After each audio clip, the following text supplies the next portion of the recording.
semua provinsi kita rekap, kemudian kita siapkan berita acara, dan kemudian nanti kita siapkan keputusan KPU tentang penetapan hasil pemilu secara nasional atau tingkat nasional. Jadi dalam keputusan KPU tentang penetapan hasil pemilu pada tingkat nasional itu akan merangkum semua jenis pemilu ya, atau hasil pemilu, mulai dari hasil pemilu untuk pemilu DPRD kabupaten kota pada 508 kabupaten kota. Dari jumlah kabupaten kota kan ada KPU-nya ada 514, tapi di Jakarta kan tidak ada DPRD kabupaten kota, sehingga ada 508 SK KPU kabupaten kota penetapan hasil perolehan suara untuk pemilu DPRD kabupaten kota. Kemudian yang kedua adalah SK KPU 38 provinsi tentang penetapan perolehan suara untuk pemilu DPRD provinsi, dan kemudian 3 berita acara, yaitu berita acara dan sertifikasi rekapitulasi hasil pemilu presiden, kemudian hasil pemilu DPR dan hasil pemilu DPD, itu yang dijadikan bahan atau dasar untuk KPU menetapkan hasil pemilu secara nasional. Jadi semua jenis pemilu itu nanti akan dirangkum ke dalam satu keputusan KPU.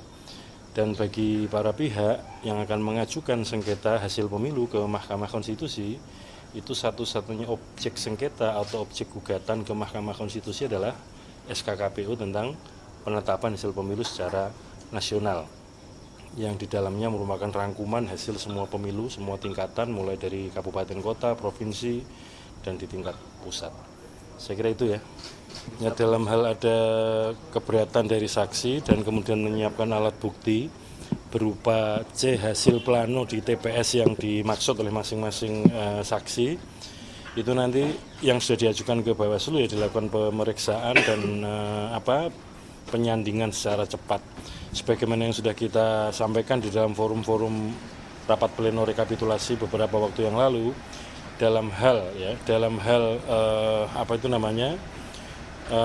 hasil penelusurannya bisa selesai atau penyandingannya bisa selesai sebelum penetapan hasil pemilu, maka kemudian akan dijadikan bahan untuk melakukan koreksi. Tapi kalau sampai dengan penetapan hasil belum dapat diputuskan, belum dapat ditelusuri hasilnya, maka tetap ada manfaatnya bagi para pihak ketika ingin mengajukan sengketa hasil pemilu kepada Mahkamah Konstitusi. Hasil pemilu berupa perolehan suara. Jadi untuk pemilu anggota DPR, DPRD provinsi, kabupaten kota itu hasil pemilu ini ada 3. Yang pertama perolehan suara, yang kedua nanti setelah mendapatkan konfirmasi dari Mahkamah Konstitusi apakah ada sengketa atau tidak, baru melaju kepada tahap berikutnya, yaitu penetapan perolehan kursi. Suara dikonversi menjadi kursi, dan setelah partai mendapatkan kursi, kemudian siapa calon yang berhak menduduki kursi itu adalah calon memperoleh suara terbanyak di daerah pemilihannya. Jadi belum sampai ke situ ya. Jadi nanti kalau sudah ada kajiannya tentu kami akan menyampaikan kepada teman-teman jurnalis yang ada di sini.